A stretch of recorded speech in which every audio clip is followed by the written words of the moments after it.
शिवरण सिताब विलंब नहीं कीजे, आव घटे तन छीजे। बड़े दिशावर भगवत भेजा, कोई सुकरत सौदा कीजे। शिवरण सिताब, सिताब नाम जल्दी, उर्दू शब्द है। भजन में देरी मत करो, वैसे बहुत देर हो चुकी है। अभी जितनी श्वासा बाकी है वो सब भजन में लगाओ। शिवरण सिताब विलंब नहीं कीजिए, विलंब नाम देरी। अब देर मत करो। क्यों? आव घटे तन छीजे। दो बातें हम और आपके सबके साथ हो रही है, जो हमें दिख नहीं रही है मगर वो हो रही है।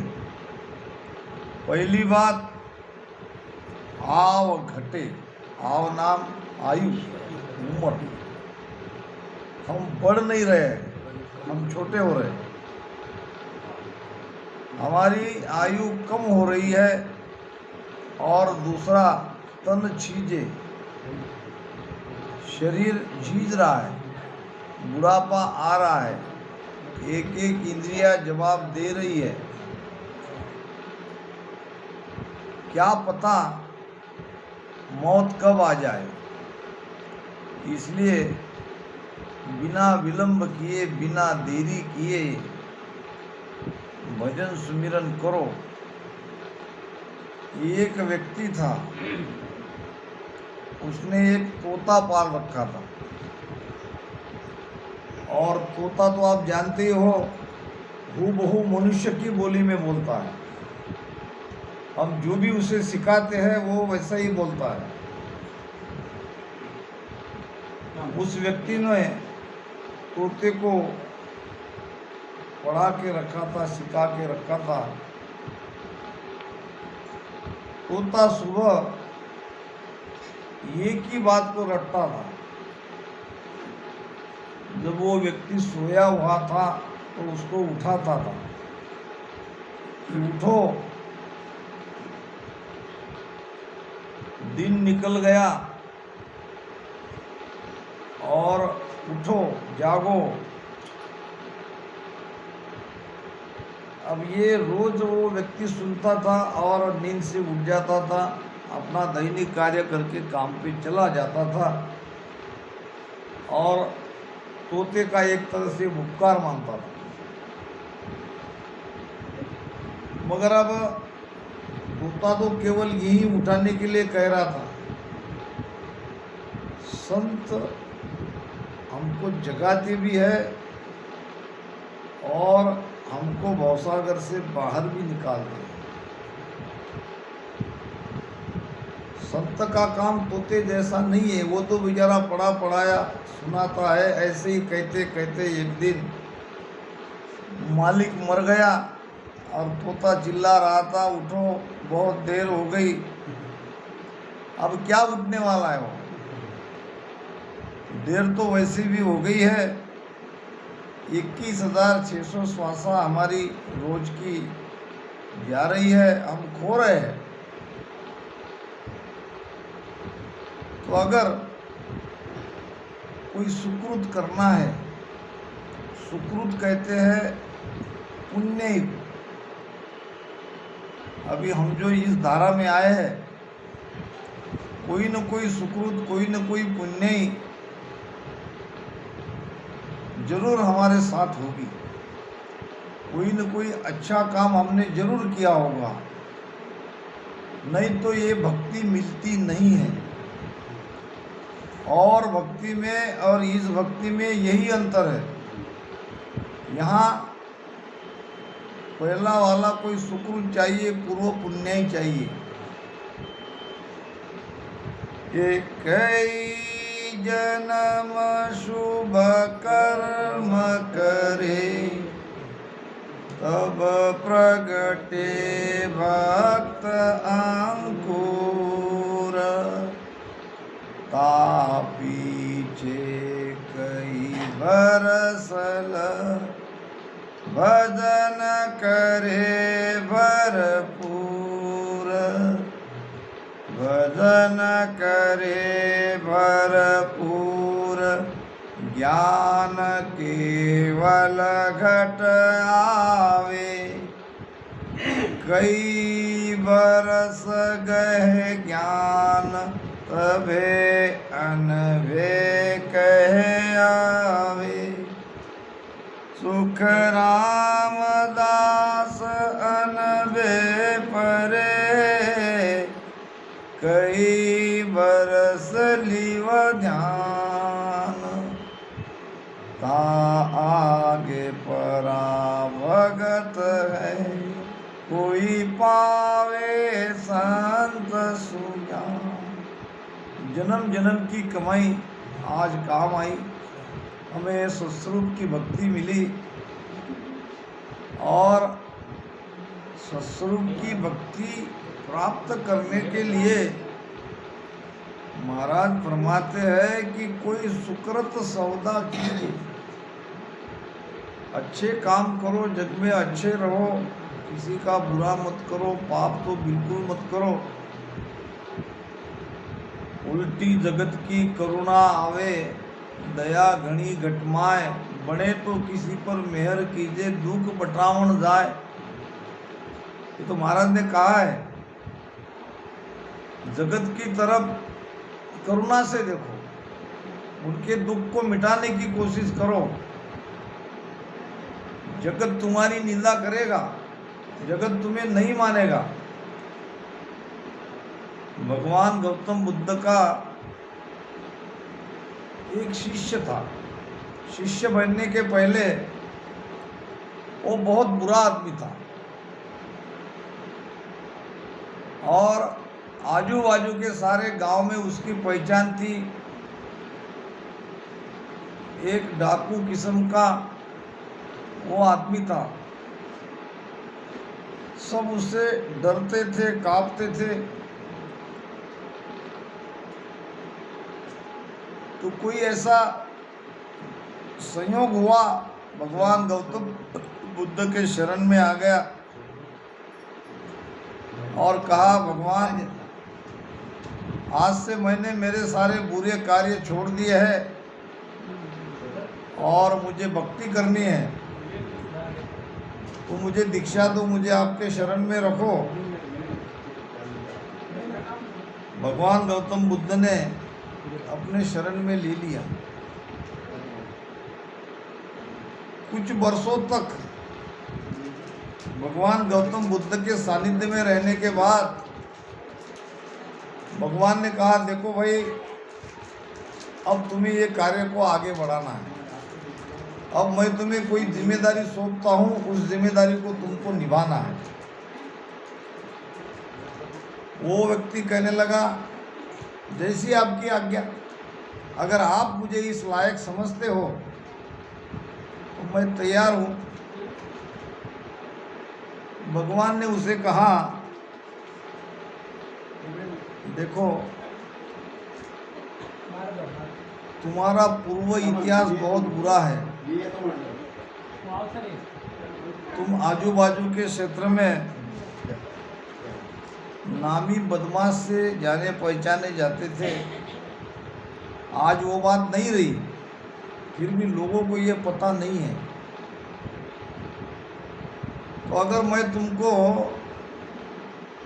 प्रसार प्रचार करने के लिए भेजूं तो लोगों ने तुम्हें गालियां दी, तब क्या करोगे?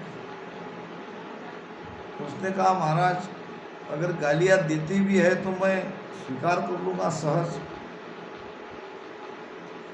क्योंकि गालियां मुझे नहीं दे रहे, मेरे बुरे काम को याद करके देंगे। तो बड़ी विनम्रता से मैं उनकी गालियाँ स्वीकार कर लूँगा। भगवान बुद्ध कहने लगे बड़ी अच्छी बात है, अगर लोग तुम्हें मारेंगे पीटेंगे तब क्या करोगे? गालियाँ की तो बात ठीक है। तो उसने कहा अगर मुझे लोग मारेंगे पीटेंगे तो यही मेरा कर्म का फल है, ऐसा मान के मैं सह लूँगा, चुपचाप मार खा लूँगा, मगर किसी के ऊपर हाथ नहीं उठाऊंगा। अच्छी बात है, तुम तो प्रचार करने के योग्य हो। अब एक आखिरी सवाल का जवाब देते जाओ। तुमने बहुत लोगों का बहुत कुछ बिगाड़ा है और बहुत लोग तुमसे बदला लेना चाहते हैं। अब उन्हें क्या पता तुम प्रसार प्रचार करने के लिए आए हो, वो तो तुमको यही देखेंगे कि आज अच्छा मिल गया, अगर तुम्हें वो मार ही डाले तो। वो कहने लगा प्रभु इससे बढ़िया जीवन में मुझे क्या चाहिए? अगर मैं धर्म के लिए मरता हूँ, अगर मैं आपकी जो आज्ञा है वो आज्ञा का पालन करते करते मेरा शरीर काम में आता है, तो इससे बढ़िया सौभाग्य और क्या है? तो कहने का मतलब ये सब बातें ध्यान में रखते हुए हमको धर्म के लिए मिट जाना है। जो धर्म की रक्षा करेगा, धर्म उसकी रक्षा करेगा, जरूर करेगा, मगर हमको धर्म की रक्षा करनी है। हमको धर्म को नीचा नहीं लाना है। धर्म बढ़ता कैसे है, धर्म नीचा कैसे आता है, ये भी मैं बता दूं। अगर एक रामस्नेही गुरु ज्ञान के मुताबिक अपना जीवन व्यतीत करता है, उसकी करनी रहनी वैसी है, तो लोग पहले तो हंसी मजाक करते हैं हमारे साथ, लोग फिर गाली गलौज करते हैं, और जब हम उसमें से सब पार होते हैं तब हमारी महिमा करते हैं। ये 3 सीढ़ी से सबको जाना ही पड़ता है। नए नए जब रामस्नेही बनते तो देखो लोगों की प्रतिक्रिया क्या होती है।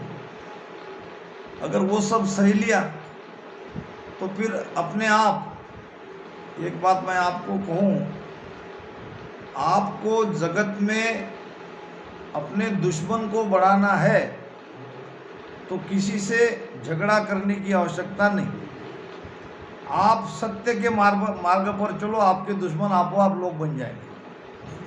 आप केवल सत्य के मार्ग पर चलो, सत्य को छोड़ो मत, दुश्मन की कोई कमी नहीं। ये रिवाज है दुनिया का। दुनिया इसी प्रकार से धर्म को, ज्ञान को मानती है। पहले तो हमारी परीक्षा लेती है। कहते हैं कि एक कोई राजा दादू साहब का शिष्य बनने गया सांबर में, और पूछा कि भाई दादू साहब का आश्रम कहाँ है? लोगों ने बता दिया ये सामने ही तो है। अब अंदर चले गए तो अंदर से ही एक व्यक्ति आया, ठीगना सा, सफेद वस्त्र पहने, बाल बिल्कुल नहीं थे। अब व्यक्ति आने वाला तो कोई साधारण नहीं था, वो तो राजा था। जब राजा ने देखा कि एक आश्रम से साधारण सा व्यक्ति सफेद कपड़ा पहने हुए, बिल्कुल बाल सपाट टकला, जल्दी जल्दी से राजा के सामने से निकल रहा है, तो राजा ने उसको रुकाया। और राजा के मन में अनायास मजाक करने की इच्छा हो गई, तो राजा ने उसके टकले पे ऐसा बजा दिया और उस व्यक्ति ने कुछ नहीं किया, कहा, वो चले गए। और थोड़ी देर बाद वहाँ से वो आते दिखे कि भाई हमको दादू साहब को मिलना है, आज उनको गुरु बनाना है, तो आप बता सकते हो दादू जी महाराज कहाँ मिलेंगे? तो उन्होंने कहा जाओ आश्रम में, दरवाज़ा खुला ही है। अब ये भी व्यक्ति उधर ही चला गया, इसके पीछे पीछे ये चले गए। देखा तो जहाँ इशारा किया था वहाँ वही व्यक्ति बैठा था जो अभी बाहर निकला और बाहर से अंदर गया। अब जिसके माथे पे ऐसे उंगलियां से उन्होंने चपट लगाई, वही व्यक्ति सामने बैठा है और जिसका परिचय दादू साहब करके बता रहे थे। अब वो बड़े शर्मिंदा हुए, कहने लगे भगवान माफ़ करिए, क्या मुझे सूझी क्या नहीं, मुझे ऐसा आपके साथ बर्ताव नहीं करना चाहिए था जो कि मैंने किया। दादू साहब ने कहा देखो भाई, तुम यहाँ किस लिए आए थे? तो गुरु बनाने के लिए। तो इतनी बड़ी बात, यानी इतना बड़ा कार्य करने के लिए तुम आए हो। संसार में गुरु से बड़ा कोई नहीं है, 3 लोक 9 खंड में गुरु से बड़ा न कोई। करता करे जो कर न सके, गुरु करे सो होए। 3 लोक 9 खंड में सदगुरु से बड़ा कोई है ही नहीं। तो दादू साहब ने कहा जब तुम सदगुरु बनाने आए हो, मनुष्य एक साधारण चीज, एक मिट्टी का घड़ा भी बाजार से खरीदता है तो उसे बजा बजा के देखता है कि नहीं? अब तुम तो गुरु बना रहे हो, तुमने बजा बजा के देखा तो तुमने थोड़ी बुरा किया, तुमने भी तो अच्छा ही किया। तो इसमें बुरा मानने की कोई बात नहीं। तो धर्म के लिए हमको जीना है, धर्म के अनुसार चलना है, धर्म के लिए मिट जाना है। महाराज ने कहा है पढ़ियो जस में गुण गणो, जे कर सके कोय। पढ़ियो जस में गुण गणो यानी क्या? सहज उपलब्ध होने वाली, मिलने वाली वस्तु है। जैसे कि ये राम नाम, दूसरी महापुरुष की वाणी सहज उपलब्ध है। इसके लिए कोई तकलीफ, कोई कष्ट उठाने की आवश्यकता है? राम नाम को सहज ले सकते हो, वाणी घर घर में है। इसको कहते हैं पढ़ियो जस। इसमें गुण घना है, मगर किसके लिए? जे कर सकते कोई। जो राम नाम का महत्व जानता है उसके लिए राम नाम कीमती है। दादू दुनिया डूब गई, ले ले हरि का नाम, दादू साहब ने कह दिया। क्यों दुनिया डूब गई? राम नाम तो सबने लिया। इसी राम नाम से जाना था मोक्ष में, मगर चले गए 84। हम कितना महत्व देते हैं, इस पर सारा आगे का खेल है। ये राम नाम बड़ा कीमती है। शास्त्रों ने, वेदों ने, पुराणों ने, ऋषि ने, पंडित ने, साधु संतों ने, केवड़ी संतों ने, सब ने राम नाम की मुक्त कंठ से प्रशंसा की। पढ़ियो जसमें गुण गणो। दूसरी है महापुरुष की वाणी। सदगुरु सुखराम जी महाराज की वाणी सबके घर में है,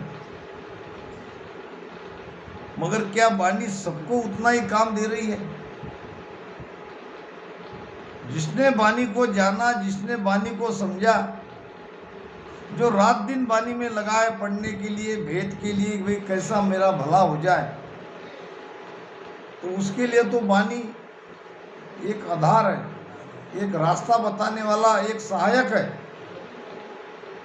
और जो केवल 4 कपड़ में बांध के उसके फूलमाला डाल के रोज आरती कर रहा है, उसके लिए वो उतना ही महत्वपूर्ण है, आरती के इतनी ही।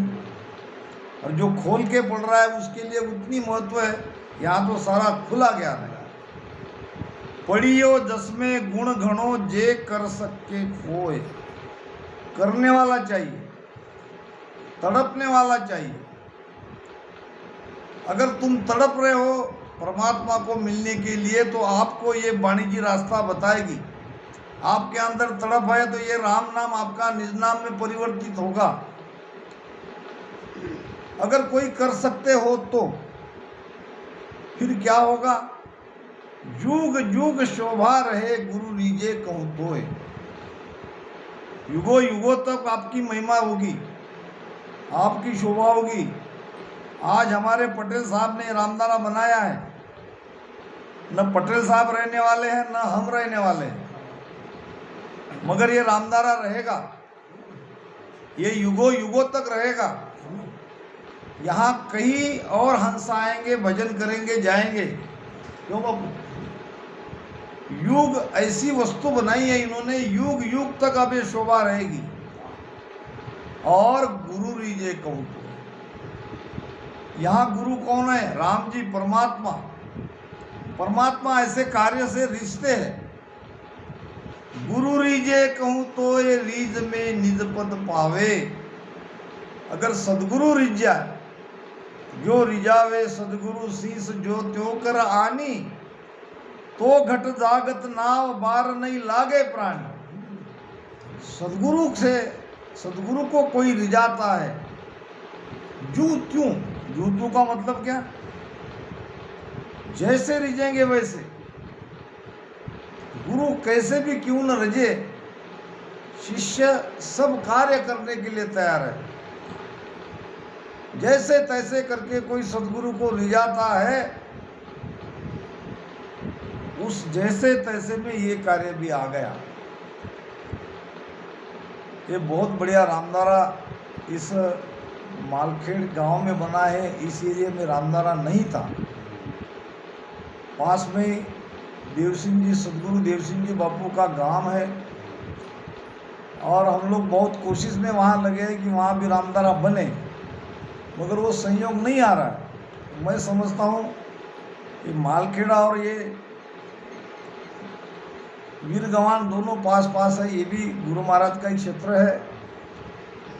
तो एक तरह से देव सिंह जी बापू की सत्ता अब ये काम कर रही है, उन्हीं का ये प्रभाव है। युग युग शोभा रहे गुरु रीजे कहूं तोय। गुरु रीजे कहूं तोय रीज में निज पद पावे। उलट चढ़े आकाश फोड़ ब्रह्मांड को जावे। इसी प्रकार से हम कार्य करते रहेंगे, धर्म के साथ रहेंगे, गुरु महाराज की सीख अपने हृदय में उतारेंगे। भजन सुमिरन तो करना ही है, उसकी कहीं काट नहीं है। ये करते हुए भी हमको ज्ञान के रास्ते से चलना है। ज्ञानी होए ज्ञान की राह चले नहीं कोई। और ज्ञानी है और ज्ञान के राह से नहीं चलता है तो महाराज ने उसको धिक्कार कहा है। तो हमारी भी शोभा होगी, हमारी भी महिमा होगी। आने वाली पीढ़ियां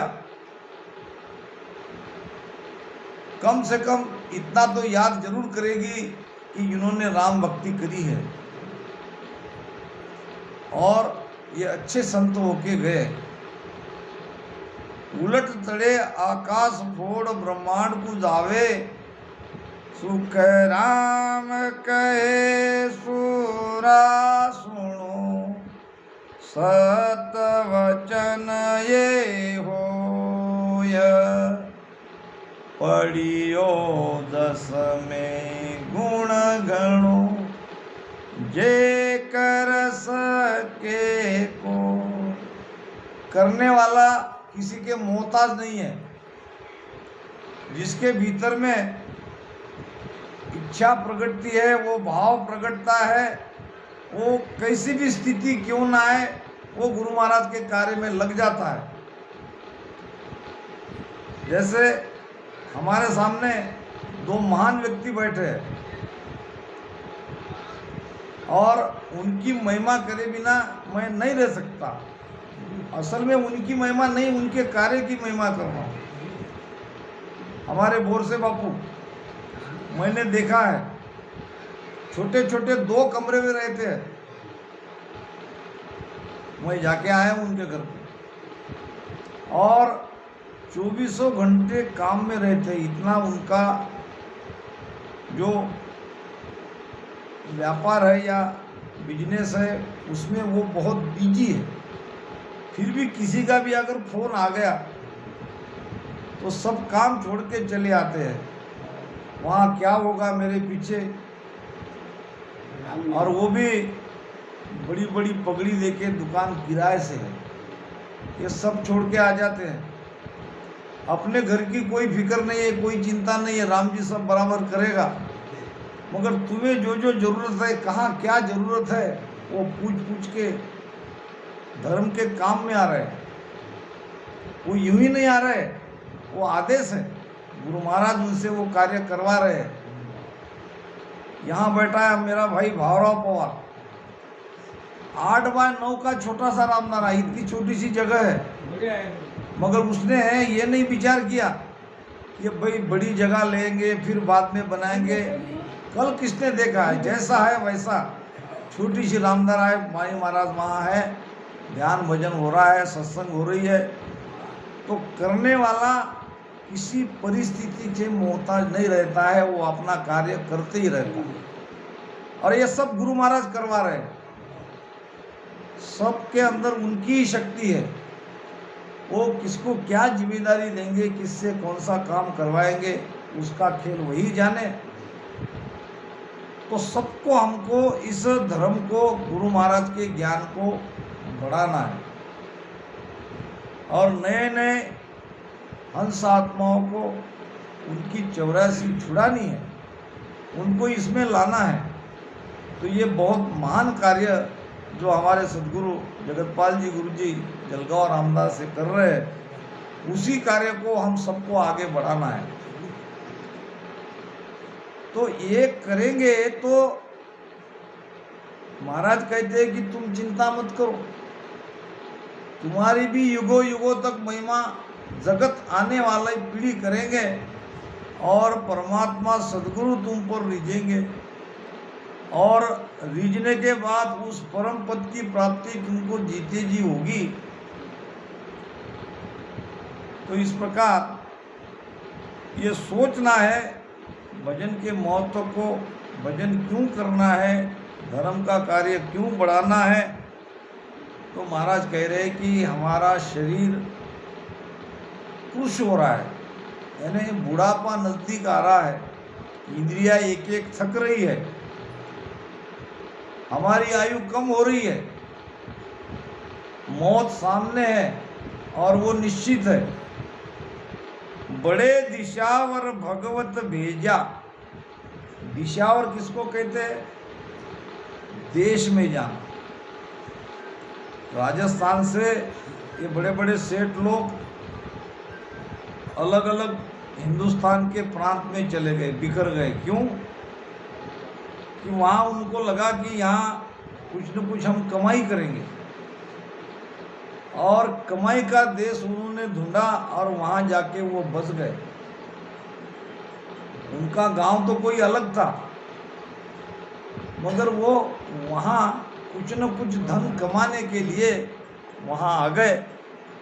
तो यहाँ भी हम ऐसे देश में आए हैं जहाँ कमाई हो, और ये कमाई धन की नहीं तो नाम की कमाई है। ये जो भरत खंड है, मृत्यु लोक में भरत खंड में जन्म मिलना, ये बड़े भाग्य की बात है। तो बड़े दिशावर भगवत भेजा, राम जी ने हमको ऐसे देश में भेजा है जहां हम नाम की कमाई कर सकते हैं।